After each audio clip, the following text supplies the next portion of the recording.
Miss ko ang apo ko. Kamali yata ako na pinalayo ko siya eh. Kami makakatulong sa'yo para makalimot at hindi si Angelica. Malaki po ang tiwala sa akin ni Ma'am Asuncion. Gusto ko pong aminin sa kanya na may nangyari sa amin ng anak ninyo. Ma'am, nakikiusap po ako sa inyo. Huwag niyo naman pahirapan pa yung kapatid ko. Hindi ka pwedeng masira kay Mama. Pag nangyari yun, baka hanap-hanapin na naman niya yung Angelica na yun eh. Nasaan si Angelica? Wala. Nahanap na nila si Tita Maita. Buhay ang nanay mo. Anong ginagawa ni Angelica dito sa bahay? Hindi ko nakakayaning mawala pa sa akin ang mga mahal ko. Inay, buhay kayo, Nay. Nandito na rin yung sister/yaya niyang si Elisa. Siguradong maglalapit na naman yun kay Andrew ko.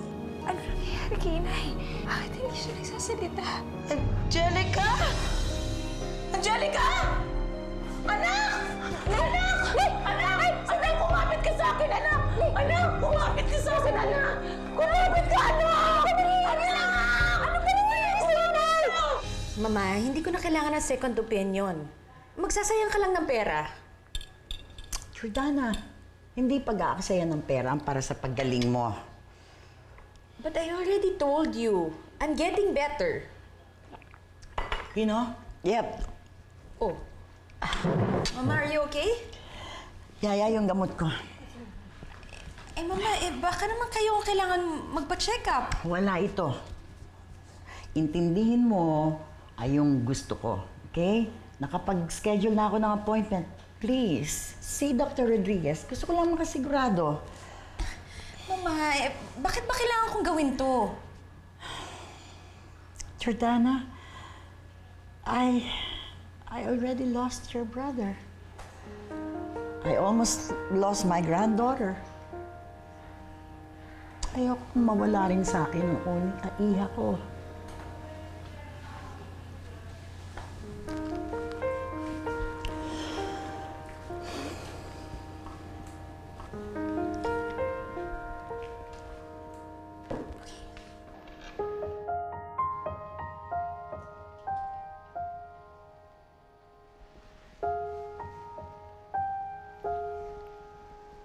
Ate? Ate? Ate? Ate? Ate? Ate? Apo ko! Wala, ate. Come on. Did you have a bad dream? Come on. Ate? Darling, wala ang ate mo. May pinuntahan lang siya. Lola, sabi niya, tabi kami mag-sleep. Bakit pagising ko wala siya? Lola, iniwan niyo na ba ako? Hindi. May kailangan lang siyang siguraduhin bago kanya isama doon. Kapalit siya. Ha? Ano po yun?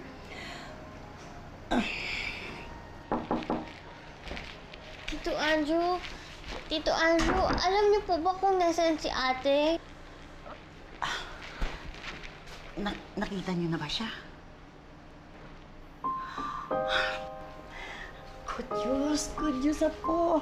Makikita mo na ulit ang mami mo. Mami? Yeah. Mami, Lola? Makikita mo na. Yay! Makita ko na, Mami! Mami!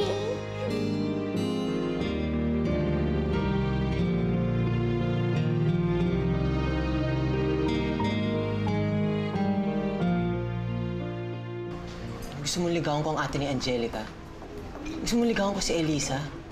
Anong klaseng biro ito, Celine? I'm not kidding, Dennis. Seryoso ako sa pinapagawa ko. Kung mahal mo ako, gagawin mo to. Ayoko. Tayo na, Celine. At ikaw lang ang gusto ko. May kinalaman to kay Andrew, no? Dahil kahit tayo na, siya pa rin ang gusto mo, eh. Oo, may kinalaman to kay Andrew. Pero, hindi dahil gusto ko siya. Ayoko lang nakapunta siya kay Elisa. Let it go, Celine. Kung ayaw mong ligawan si Elisa, basta gumawa ka na lang ng paraan para hindi sila magkatuluyan ni Andrew. Hindi mo ba kinakontradict ang sarili mo? Ayaw mo na nga kay Andrew. And yet, ayaw mo pa rin sila magkatuluyan ni Elisa. If I can't have Andrew, hindi siya pwedeng mapunta dun sa buwisit na Elisa na yun. I just don't wanna lose to the likes of her, Dennis. Hindi pwedeng sa isang bastardang yaya lang.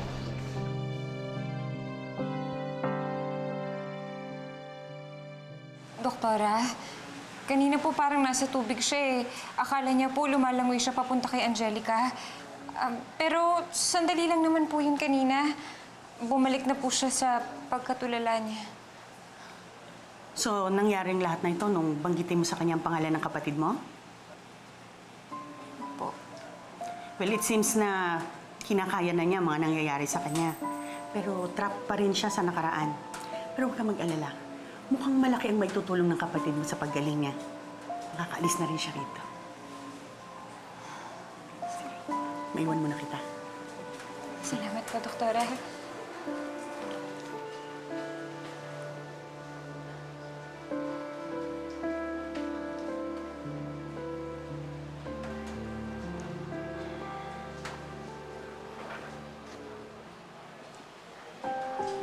Mommy? Mommy? Mommy? Mommy? Mommy? Mami? Mami, tama nga si ate. Di mo kami iwan. Mami.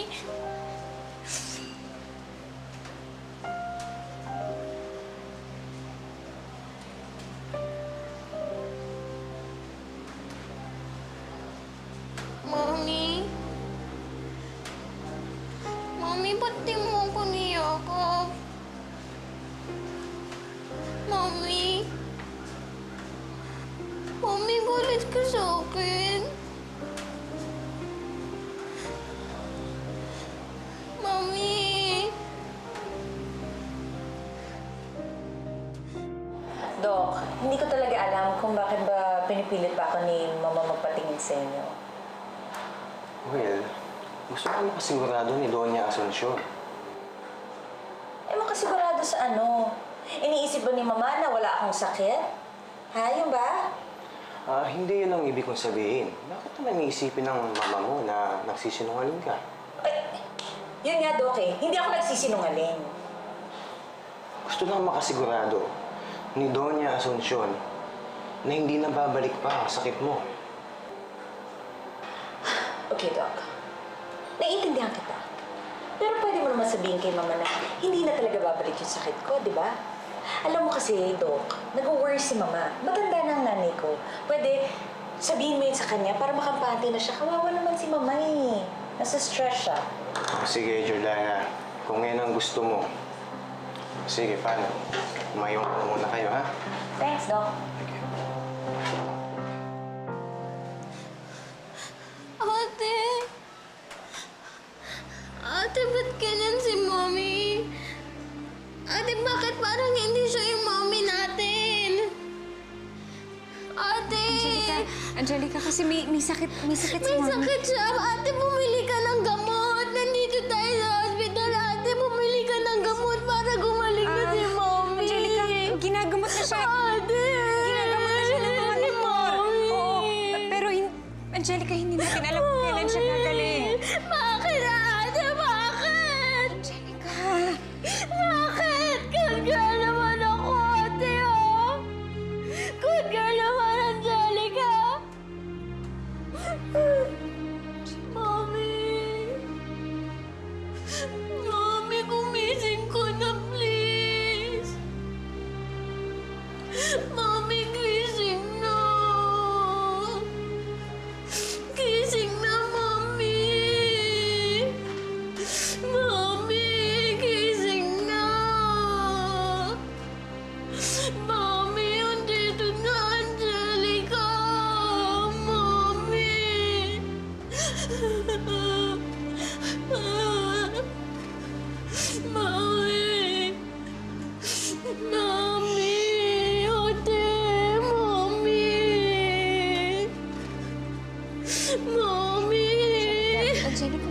tawagin si nanay. Oh my gosh. This is not good. Jordana, paano pag hindi pumayag na hindi ka nag-check-upin, ha? Eh di mabubuka ka niya sa mama mo na wala ka naman talagang sakit. Hindi pwede mangyari yun. Okay? It's either tatakutin ko siya, o kaya naman babayaran ko siya. Basta lang hindi pwedeng malaman ni Mama ang sikreto ko. Are you serious? You're really gonna do that? Oh, anything to keep my secret. I will do anything.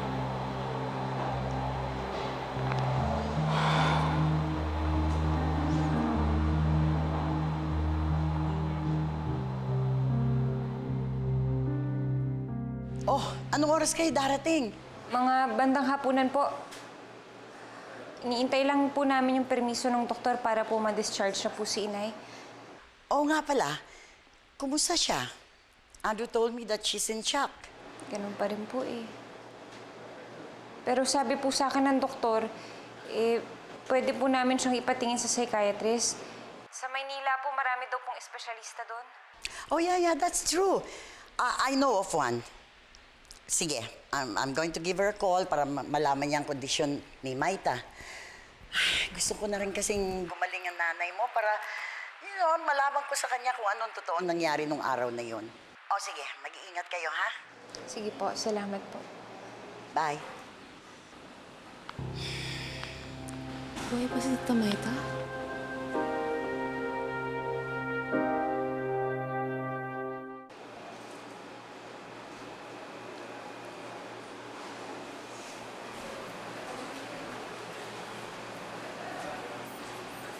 Okay ka lang?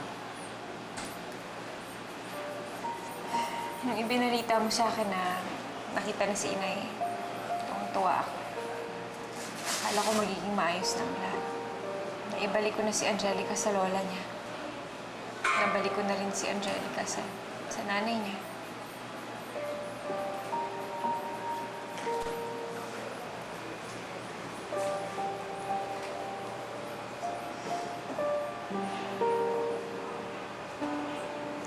Pero bakit kailangan ko papagdaanan ni inay ang lahat ng to?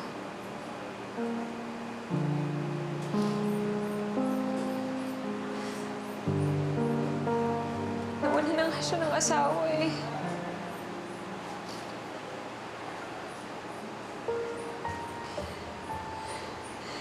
Bakit kailangan naranasan niya pa ang lahat ng to?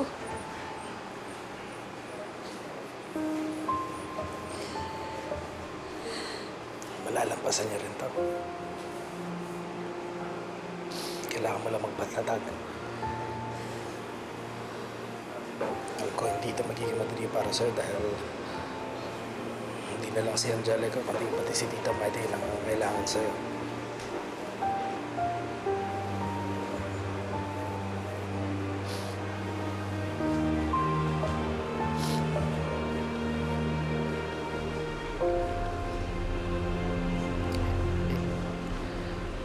Dito naman ako.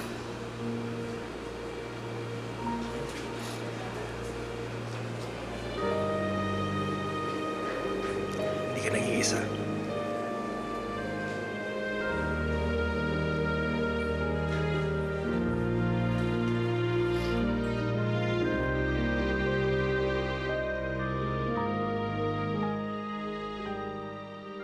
Yan, dinan mo, Rose. Oo nga, ayan, Sel. Ay, buti na lang nagkaroon din tayo ng time magpa-spa. Alam mo, Jordana, sa mga stress natin sa buhay, dapat talaga may oras tayo magganito. Nare-relax tayo, di ba? You said it. So we'll have better ideas. Ay, naku. At least na-relax naman tayo. Clear na rin ang thoughts. At ngayon, I'm happy dahil hindi mo na pinaproblema ang sakit-sakitan mo. Oh, that's true. I wanna ask, anong balak mong gawin dun sa pamangkin mo? Di ba nagbalik na siya sa mansyon? I know. But I don't know what I'll do. But I'll think of something for sure. Basta ang importante, mag-discredit ko siya kay Mama para masolo namin ni Celine ang mana. Fabulous. Oh my goodness, Ma! Kanina pa kita tinatawagan! Bakit? Parang may emergency ba? Ma, si Tita Maita. Buhay pa siya.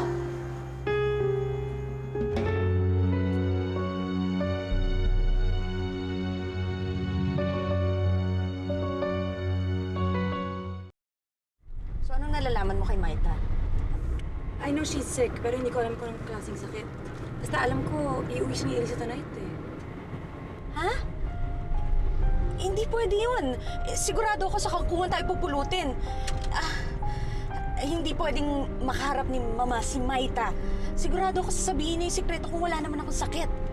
So anong plano? Kailangan ko siguraduhin na hindi magkita at makausap ni Mama si Maita. How? Ang laki pala ng bayarin dito. Naku, nakalimutan ko pang sabihin kay Doña Asuncion na bayaran ng lahat ng to. Di bale, pag uwi sa mansyon, sasabihin ko bayaran niya to, ha? Huwag mo munang isipin to. Ang mahalaga ay may iuwi na natin si Tita Maita. Diba? Mami, nasan ka, Mami? Bakit? Ate, nawawala si Mami. Nasaan si Inay? Hindi ko alam, ate. Tinawag ko siya, ate, pero parang wala siyang narinig. Tumakbo pa din siya, ate. Halika na, hanapin na natin si Inay. Halika na. Kita ko sa side na to. Saan, ate? Angelica? Anak?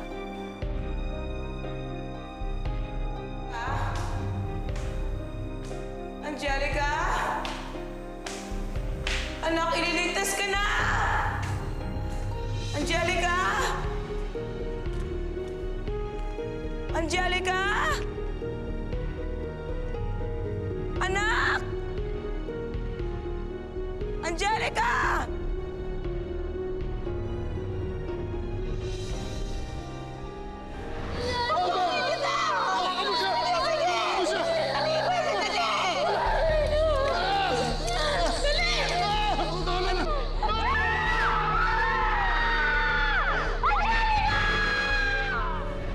Angelica? Angelica, anak? Angelica? Angelica? Angelica! Anak! Anak, andito na ang mami! Anak, huwag ka matakot! Ililigtas kita, anak! Angelica! Angelica! Angelica! Huwag ka matakot! Nandito na ang mami!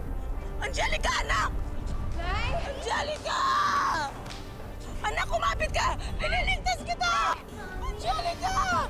Nay! Huwag ka maalis dyan! Nay! Andito na ako, Angelica!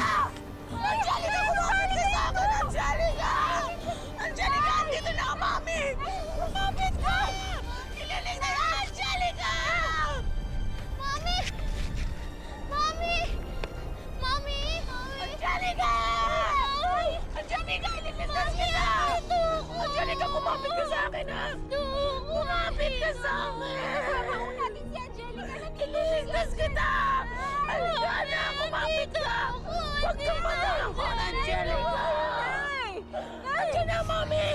Diyan ka lang, ha? Huwag kang matakot! Ililigtas ka na, mami! Angelica! Angelica! Angelica! Angelica! Huwag kang bibitaw! Ligtas ka na! Ligtas ka na! Dito na ang mami!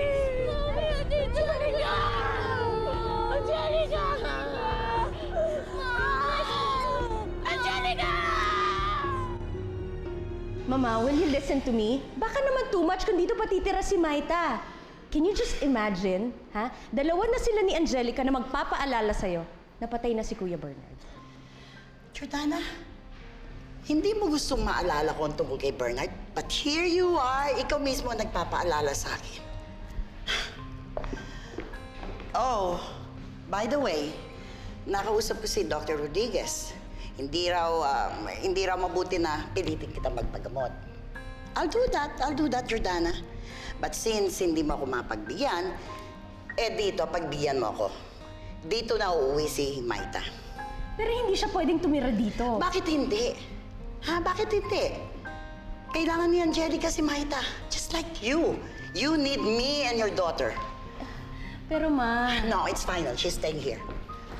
Doña Asuncion, Elisa, kasama ko na po sila, Inay.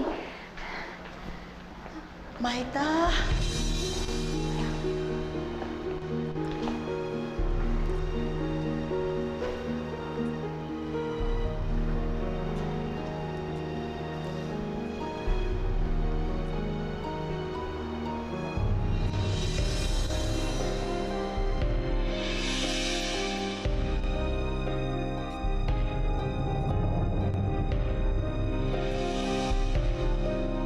Pasensya na kayo kung kailangan niyo pong magpunta dito para lang magkita-kita tayo, ha? Alam mo, Elisa, kawawa ka. Tingnan mo, nagpapakananay ka na sa sarili mong kapatid. Nagpapakananay ka pa sa sarili mong nanay. Wala akong makuhang response sa manugang mo, Asuncion. Anong ibig sabihin mo? Ayaw na niyang harapin ang kanyang realidad. Total, sabi mo naman, mabait sa'yo si Elisa. Baka naman pwede mo siyang kausapin. Sabihin mo, ipa-confine sa hospital yung nanay nila ni Angelica. Diba? Gusto mong iligtas si Angelica? Kasi nalulunod siya, Maita. Ay, nako! Diyos